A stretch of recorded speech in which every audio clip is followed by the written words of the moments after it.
بسم اللہ الرحمن الرحیم. آڈینس، آج ہم پریزنٹیشن پریپریشن کے سکلز کے بارے میں اور ایسے ٹیکنیکس کے بارے میں پڑھیں گے جو ہمارے پریزنٹیشن کو بوسٹ اپ کر سکیں.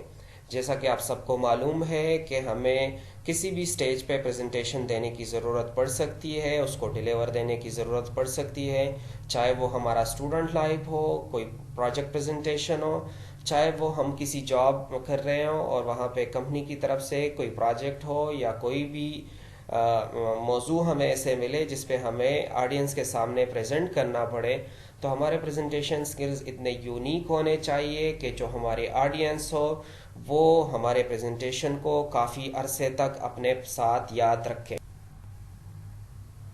آج ہم ان 10 ٹیکنیکس کے بارے میں پڑھیں گے جو کہ ہمارے پریزنٹیشن کو بوسٹ اپ کر سکتے ہیں اور ہمارے پریزنٹیشن کو ایک ایفیکٹیو پریزنٹیشن بنا سکتے ہیں جو کہ باقیوں کے پریزنٹیشن سے ٹوٹلی ڈفرینٹ ہوں گے.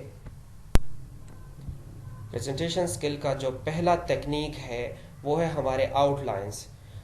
اپنے آؤٹ لائنز کے بارے میں ایک اسکیچ ڈرا کرے جس میں آپ کو یہ پتا ہونا چاہیے کہ آپ کا ٹاپک کیا ہے اور کس کے بارے میں یہ ٹاپک آپ پریزنٹ کرنے جا رہے ہو. دوسرا، آپ کو یہ پتا ہونا چاہیے کہ اس ٹاپک کے لیے آپ کے پاس کتنا ٹائم ڈیوریشن ہے، کتنے ٹائم میں آپ یہ پریزنٹیشن اپنی کمپلیٹلی ڈیلیور کر سکتے ہیں. جو تیسری بات ہے، آپ کو یہ پتا ہونا چاہیے کہ آپ کے ٹارگٹ آڈینس کون ہے. مطلب آپ اسٹوڈنٹ کو پریزنٹ کر رہے ہیں، آپ کسٹمر کو پریزنٹ کر رہے ہیں، آپ کسی کمپنی کے امپلائی کو پریزنٹیشن دے رہے ہیں.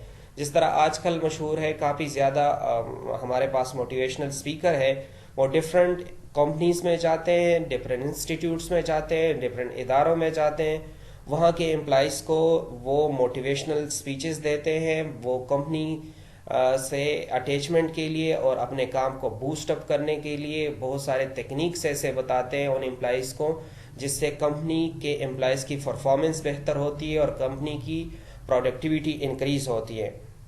تو آپ کو پتہ ہونا چاہیے کہ آپ کے آڈینس کون ہے. آپ کو یہ پتہ جب آپ ایک اسکیچ ڈرا کریں گے ان 3 چیزوں کا کہ آپ کو پتہ ہونا چاہیے آپ کا ٹاپک کیا ہے، آپ کو ٹائم کتنا الاٹ ہے اور آپ کے آڈینس کون سے ٹارگٹ آڈینس ہے، تو آپ کے پریزنٹیشن آپ کو خود بخود ایک لک دے گا کہ یہ کیسے یہ ٹاپک کو کور کرے گا. ٹوٹل نمبر آف سلائیڈز کتنے ہوں گے، مین آپ کے ہیڈر کتنے ہوں گے اور وہ ہیڈرز کتنے اٹریکٹیو ہوں گے ہر ایک سلائیڈ کے، اور آپ کی جو انفارمیشن کی فلو ہے وہ کتنی افیکٹیو ہوگی. پھر آپ کو یہ بھی فائنلی یہ بھی پتہ ہونا چاہیے کہ آپ کے آڈینس جو ہے کیا کی میسج لے کے جائیں گے اپنے ساتھ. جو ہمارا سیکنڈ سٹیپ ہے وہ ہے کلر پیلٹس. جب آپ کی آؤٹ لائنز ایک دفعہ کمپلیٹ ہو جائے اس کے بعد آپ نے یہ چوز کرنا ہے کہ آپ کے سلائیڈز کا کلر کیسے ہو. بیسیکلی کلر پیلٹنگ کہتے کس کو ہے؟ کلر پیلٹنگ ان کلرز کی کمبینیشن ہے جو کہ آپ کے پریزنٹیشن سلائیڈ کے لک کو ایک خوبصورت انداز میں ڈسپلے کر سکے. بیسیکلی یہ 2 یا 3 یا 4 کلر کی ایسی کیمسٹری ہوتی ہے، میچنگ کیمسٹری ہوتی ہے جس سے ایک بہترین لک ملے آڈینس کو. اب اگر آپ ایز اے پریزنٹر آپ یوز کریں بلٹ ان جو آپ کے پاور پوائنٹ میں کلر ہے ان ڈیزائن کو یوز کریں، ان ٹیمپلیٹ کو یوز کریں تو وہ بھی آپ کے پاس اویلیبل ہے. آپ کے پاس ایک چوائس ہے، اس میں بھی آپ بہترین سلیکشن کر سکتے ہیں. اس کے علاوہ اگر آپ اسکریچ کو یوز کرنا چاہیں، خود کلر کمبینیشن بنا کے ڈیزائن کر کے ایک بہترین تھیم بنانا چاہے اپنے ریکوائرمنٹ کے حساب سے، جس طرح آپ نے اگر کسی کمپنی کی پریزنٹیشن دینی ہے یا کسی انسٹیٹیوٹ کی پریزنٹیشن دینی ہے، اس میں کوئی اسپیسیفک کلر یوز ہوئے یا اس کے آئیکن ہے وہ کلر، تو آپ اس کو بھی یوٹیلائز کر سکتے ہیں. آپ یہ بھی کر سکتے ہیں کہ کسی کمپنی کی پریزنٹیشن اگر آپ نے دینی ہے تو اس کمپنی کے برانڈز کے جو کلر ہے اس کلر کو بہترین انداز میں یوز کر سکتے ہیں. جس طرح فار ایگزامپل آپ نے اگر کالج پریزنٹیشن دینی ہے تو کالج کا جو لوگو ہوتا ہے اس کے اندر جو کلر کمبینیشن ہوتا ہے اسی کلر کمبینیشن کو یوٹیلائز کر کے آپ اپنے سلائیڈز پہ دے سکتے ہیں، تو وہ سیم ایگزیکٹلی اس کالج کا یا اس کمپنی برانڈ کا پریزنٹیشن ہی لگے گا. آپ کا پریزنٹیشن آؤٹ لائن پریپیئر ہو چکے ہیں، آپ کے کلر پیلٹنگ کی سلیکشن ہو چکی ہے. اب ہم آتے ہیں فونٹ سائز کی طرف کہ آپ نے اپنے پریزنٹیشن میں کون سا فونٹ سائز جو ہے وہ یوز کرنا ہے. یوزولی یہ دیکھنے کو ملا ہے کہ موسٹلی جو ہمارے پریزنٹیشن ہوتے ہیں اس میں ہم time new Roman font size جو ہے وہ یوز کرتے ہیں، جس کو ہم صرف فارم کہتے ہیں. اب صرف فارم جو ہے وہ اس کی جو لیٹر کی تھکنیس ہوتی ہے وہ فارم نہیں ہوتی. اگر آپ یہاں پہ دیکھ لیں تو جو ٹائم نیو رومن میں کیپٹل لیٹر میں اے لکھا ہوا ہے تو اس کے ڈفرنٹ سائڈ پہ اس کی تھکنیس جو ہے وہ ڈفرنٹ ہے. جبکہ اگر ہم سانسرن فارم میں دیکھیں تو ہر لیٹر میں ہر جگہ پہ یونیفارم تھکنیس ہے. اس کا مطلب ہے کہ آپ کا پریزنٹیشن جو ہے وہ ایک بہترین لک دے گا، چاہے جتنے بھی ڈسٹنس پہ آپ کا آڈینس بیٹھا ہوگا تو اس کو یہ ورڈنگ بہت کلیئرلی دکھے گی اور اس کی پریزنٹیشن بہت ہی خوبصورت انداز میں یہ آپ کا پریزنٹیشن جو ہے وہ پریزنٹ. میری جو سجیشن ہے کہ آپ اپنے پریزنٹیشن میں بجائے time new Roman font size use کرنے کے کلیبری سٹائل یوز کر سکتے ہیں، ایریل یا اوپن سرن فارم آپ یوز کر سکتے ہیں. جو آپ کا نیکسٹ سٹیپ ہے وہ ہے پاورفل ہیڈرز. آپ اپنے پریزنٹیشن میں اور اپنے ہر ایک سلائیڈ میں کتنے اٹریکٹیو اور کتنے پاورفل ہیڈرز یوز کرتے ہو، یہ آڈینس کی توجہ کا مرکز بنتے ہیں، یہ اس کی اٹینشن کو کیپچر کرتے ہیں. تو آپ کے جس طرح میں آپ کو ایک ایگزامپل دوں کہ آپ کے جو سم ٹائم آپ ہیڈر یوز کرتے ہو، ڈیٹا کے لیے یوز کرتے ہو، ریزلٹ کے لیے یوز کرتے ہو، آپ سمپل ورڈز میں وہی ہیڈنگ لکھ دیتے ہو جو کہ آڈینس کو کیپچر نہیں کرتا. آڈینس کو کیپچر کرنے کے لیے آپ نے کیا کرنا ہے، میں آپ کو ایک ایگزامپل دیتا ہوں. جس طرح کہ آپ نے کڈنی کے بارے میں کسی کو بتانا ہے تو آپ لکھتے ہو جسٹ انٹروڈکشن ٹو کڈنی یا سمپل انٹروڈکشن لکھ دیتے ہو. بجائے یہ لکھنے کے آپ اس کو اس طرح لکھ سکتے ہو ہاؤ کڈنی ورکس. تو یہ زیادہ اٹریکٹ کرے گا آپ کے آڈینس کو اور آپ کے آڈینس اس ہی اٹریکشن کی وجہ سے آپ کے سلائیڈ میں زیادہ انٹرسٹڈ ہوں گے اور وہ کافی لمبے عرصے تک آپ کے یہ سلائیڈز اور آپ کی یہ پریزنٹیشن یاد رکھیں گے. آپ میں سے کتنے لوگوں نے اس طرح کا سلائیڈ دیکھا ہوگا جس میں اتنا زیادہ اماؤنٹ ٹیکسٹ کا ڈالا گیا ہے، رائٹنگ کا ڈالا گیا ہے؟ میں شور ہوں کہ ہم میں سے کوئی ایک اگر اس پریزنٹیشن کو یا اس سلائیڈ کو دیکھے تو ہم ریڈنگ کی ایفرٹ ہی نہیں کریں گے، کیونکہ ہمیں اس کو ریڈ کرنے میں بہت زیادہ مشکلات پیش آتے ہیں. تو پلیز اس طرح کے سلائیڈز جو ہے یا اس طرح اتنا زیادہ کنٹینٹ آپ لوگ ایوائڈ کریں کہ اپنے سلائیڈز میں آپ لوگ نہ ڈالا کریں. اب سوال یہ ہوتا ہے کہ ہم اپنے کنٹینٹ میں کتنا کوئی سلائیڈ میں کتنا کوئی کنٹینٹ ڈالے جس سے ہمارے سلائیڈ جو ہے وہ بہت ہی سوفسٹیکیٹڈ لگے اور بہت کیلکولیٹڈ لگے. تو اس کے لیے ہم فالو کرتے ہیں 7x7 rules. Now what is 7x7 rules? 7x7 rule آپ کو یہ کہ آپ نے ہر ایک سلائیڈ میں 7 بلٹس ڈالنے، مین 7 سینٹنسز ڈالنے، اور ہر ایک سینٹنس میں آپ کا 7 ورڈ سے زیادہ کا کنٹینٹ نہیں ہونا چاہیے. ٹھیک ہے، تو جب آپ یہ والے اس والے رولز کو فالو کریں گے تو ڈیفینیٹلی آپ کا جو پریزنٹیشن ہوگا وہ مور انگیج کرے گا آپ کے آڈینس کو اور یہ زیادہ اٹریکٹیو لگے گا، بجائے اس کے کہ آپ لوگ پورے کا پورا پیراگراف کہیں سے اٹھا کے کاپی پیسٹ کریں. آپ لوگ یہ دیکھیں، یہ ٹرائی کریں کہ آپ اس پیراگراف کا جو کی پریز ہے وہ اپنے ورڈنگ میں لکھ کے، تو یہاں پہ بلٹ فارم میں لکھ کے، سنٹینس فارم میں لکھ کے، وہ آڈینس کے لیے زیادہ انفارمیٹیو بھی ہوگا، کنسائز بھی ہوگا اور آپ کے پریزنٹیشن کی لک بھی آسم ہوگی. اب جو ہمارا نیکسٹ سٹیپ ہے وہ ہے پاورفل گرافکس.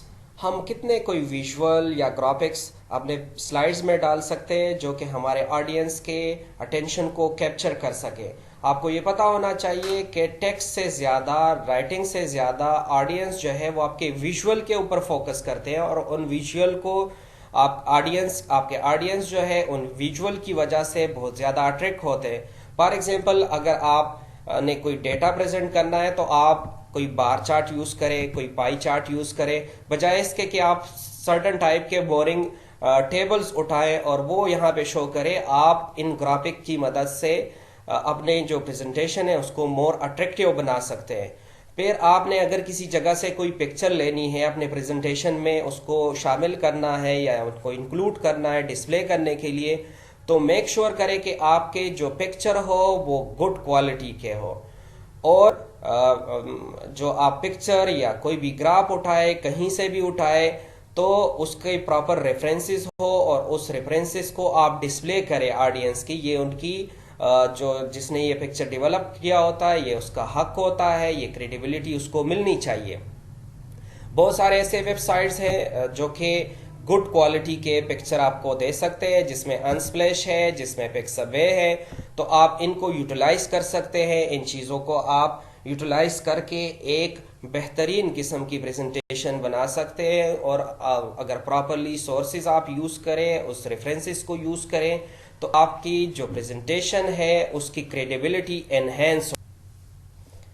اب آپ لوگوں کا پریزنٹیشن پریپیئر ہو چکا ہے، ایچ اینڈ ایوری تھنگ آپ لوگ پریپیئر کر چکے ہو. اب جو ہمارا نیکسٹ اسٹیپ ہے وہ how effective we deliver our presentation. ہمیں اڈاپٹیو سٹائل اپنانا چاہیے پریزنٹیشن کے، نہ کہ ہم کسی اور سٹائل کی طرف جائیں، جس کی وجہ سے ہمارے آڈینس جو ہے وہ فلی انگیج ہوتے ہیں اگر ہم یہ والا ڈیلیوری سٹائل اپنائیں. لیٹ می ایکسپلین دیس تھنگ. اگر آپ لوگ جسٹ جا کے اسٹیج پہ کھڑے ہو جاتے ہو اور آڈینس کی طرف بیک کر کے اپنے سلائیڈز کو ریڈ کرنا شروع کر دیتے ہو، جس طرح کے نیوز پڑھتے ہوتے ہیں، تو آپ کے آڈینس ودن 2 to 3 منٹس آپ سے یہ آپ کا جو اٹینشن ہے وہ لوز کر لیں گے. So please avoid such like presentation style. Secondly, بعض لوگ کیا کرتے ہیں، ہمارے پاس کولیگس کیا کرتے ہیں کہ اپنے پاس ایک پیس آف پیپر لے جاتے ہیں اور اس سے پڑھنا شروع کر جاتے ہیں، اس سے پسینے چھوٹ رہے ہوتے ہیں. So please be relax. آپ نے کیا کرنا ہے، آپ نے بالکل اپنے نروس کے اوپر کنٹرول کر کے اپنے سلائیڈ میں آپ نے بلٹس ڈالنے ہیں. اس بلٹس کو آپ نے آگے جا کے ایکسپلین کرنا ہے. جتنا بہترین آپ نے پریزنٹیشن بنایا ہوتا ہے، اس سے زیادہ امپورٹنٹ ہے کہ آپ اس کو ایک بہترین انداز میں آپ آڈینس کو انگیج کر کے، اس سے کویسچننگ کر کے اس کو موقع دے کہ وہ آپ کے پریزنٹیشن میں انگیج ہو، نہ کہ وہ آپ کے پریزنٹیشن میں بور ہو. تو آپ کی پریزنٹیشن کی ڈیلیوری سٹائل ایسی ہونی چاہیے جو کہ آپ کے آڈینس کو مور اٹریکٹ کرے ٹوورڈ یو، اور اس کو یہ فیلنگز ہو کہ آپ کو اپنے ٹاپک کے اوپر، اپنے پریزنٹیشن کے اوپر فلی کنٹرول حاصل ہے.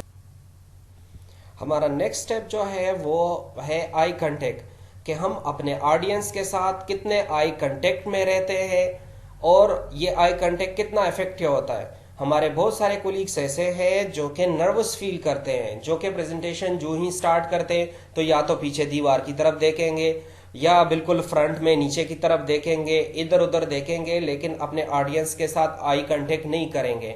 پلیز اس طرح کی پریزنٹیشن سٹائل کو آپ لوگ ایوائڈ کریں. آئی کنٹیکٹ بہت ہی امپورٹنٹ ہے، آپ کے پریزنٹیشن کا ایک کی اسپیکٹ ہے.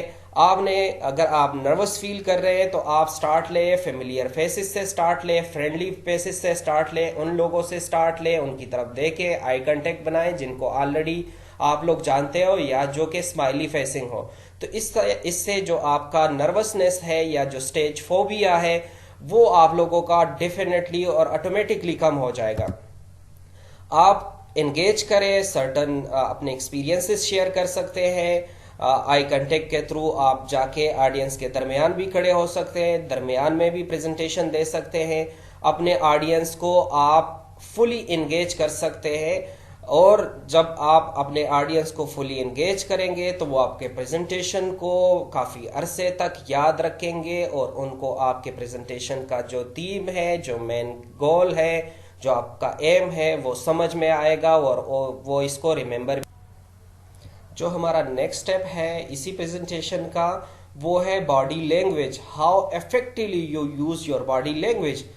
میں آپ کو یہ بتا دوں کہ ایک ریسرچ کہتا ہے کہ 55% جو آپ کی کمیونیکیشن ہوتی ہے وہ آپ ڈیلیور کرتے ہو آڈینس کو تھرو یور باڈی لینگویج. آپ کوشش کریں کہ آپ کی باڈی لینگویج ایسی ہو جس سے آپ کے آڈینس فلی مستفید ہو اور وہ آپ کے فیور میں جائے. آپ کانفیڈنس سے کرے رہے، آپ اپنے ہینڈ کا یوز اس طرح کرے کہ جو کہ آپ بول رہے ہو آپ کے ہینڈز آپ کے بولنے کا ساتھ دے رہے ہو. تو یہ جو آپ کا سٹائل ہے یہ کیپچر کرتا ہے اٹینشن آپ کے آڈینس کو. اسی طرح آپ اتنے کانفیڈنٹ ہو کہ آپ آٹومیٹکلی جو آپ بول رہے ہوتے ہیں آپ کی باڈی اس طریقے سے یا اس الائنمنٹ میں موو کر رہی ہوتی ہے. یہ آپ کی کانفیڈنس شو کرتی ہے کہ how much confident you are on your topic, you are on your presentation. تو باڈی لینگویج بہت ہی امپورٹنٹ ہے. اگر آپ لوگ نروسنس فیل کرتے ہیں یا اگر آپ لوگ کھڑے نہیں ہونا چاہتے، آپ لوگ اپنے ہینڈز کا یوز نہیں کرنا چاہتے، تو آپ لوگ کوشش کریں کہ اپنے ہینڈز کو اسٹیپل پوزیشن میں رکھیں یا اپنے جو آپ کے اسٹینڈنگ سٹائل ہے، کھڑے ہونے کا سٹائل ہے، وہ اس انداز میں رکھیں کہ وہ آپ کا کانفیڈنس شو کرے. جو ہمارا لاسٹ سٹیپ ہے وہ ہے آپ نے پریزنٹیشن ایک بہترین انداز میں بنا لی ہے، آپ نے سارے سٹیپ فالو کر لیے، لیکن اگر آپ اس کے اوپر پریکٹس نہیں کرو گے تو آپ کی یہ ساری ایفرٹ یوز لیس ہو جائے گی. So always remember do practice before real presentation. ایک ریہرسل کے طور پہ آپ ایک پریکٹس کرتے ہو جس میں اپنے آپ کے بارے میں آپ انالیسس کرتے ہو اور اپنے لمیٹیشنز کو امپروو کرنے کے لیے بار بار آپ کو پریکٹس کرنی چاہیے. Before going to real presentation آپ کو گھر میں یا اپنے روم میں یہ جو پریزنٹیشن آپ نے تیار کی ہوتی ہے اس کے اوپر یا اپنے کولیگز کے سامنے بار بار اس کو پریکٹس کریں. آپ ڈفرینٹ میتھڈ یوز کر سکتے ہیں پریکٹس کے لیے. آپ مرر کے سامنے کھڑے ہو سکتے ہیں، اپنے پورے پریزنٹیشن کا ریہرسل دے سکتے ہیں، اپنے آپ کا انالیسس خود کر سکتے ہیں. آپ آج کل ڈیجیٹل میڈیا کا دور ہے تو آپ موبائل یا آپ اپنا کیمرہ یوز کر سکتے ہیں، اس میں اپنے آپ کی پریزنٹیشن کی جو ریہرسل ہے وہ ریکارڈ کر سکتے ہیں اور پھر اس ریکارڈنگ کو دیکھ کے آپ اپنی جو لمیٹیشنز ہیں، چاہے وہ ورڈنگ کی ڈیلیوری ہو، آپ کی باڈی لینگویج ہو، آپ کا جو ایکسنٹ ہو، وہ ہر ایک چیز کو آپ انالیسس کریں اور آپ بہترین انداز میں اس کو امپروو کر کے ریئل پریزنٹیشن کے لیے اپنے آپ کو تیار کر سکتے ہیں. آپ کی ریئل پریزنٹیشن کی ڈیلیوری اتنی بہترین ہونی چاہیے کہ آڈینس پوری لائف میں آپ کا یہ پریزنٹیشن یاد رکھے اور ان کے ذہنوں سے، ان کے مائنڈ سے آپ کا یہ پریزنٹیشن کبھی نہ بھولے. So my advice to you is to practice and practice until you are happy, satisfied, feeling super confident. All the best for your future presentation. میں امید کرتا ہوں کہ آج کا یہ پریزنٹیشن، آج کا یہ لیکچر آپ لوگوں کے لیے بینیفیشل ثابت ہوگا اور انہی سمپل سٹیپ کو یوٹیلائز کر کے آپ اپنے فیوچر کے پریزنٹیشن کو بہترین اندیور کر سکتے ہیں اور ڈسپلے کر سکتے ہیں. اللہ تعالیٰ آپ لوگوں کا حامی و ناصر ہو.